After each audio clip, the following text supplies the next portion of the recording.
Releasing for $190 during holiday 2025, the Nike Shox Ride 2 reflective blends stealthy design with futuristic flair.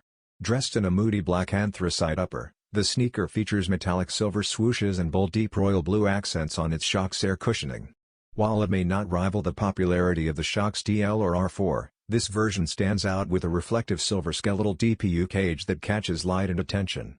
The design remains subtle until it flashes, delivering a unique surprise element. Its tech-forward construction and quirky tooling make it appealing to both collectors and everyday wearers. As part of the model's first-ever retro run, it joins a lineup of over a dozen fresh styles.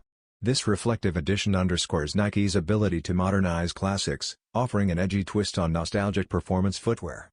Quietly bold, it's built for flash and function alike.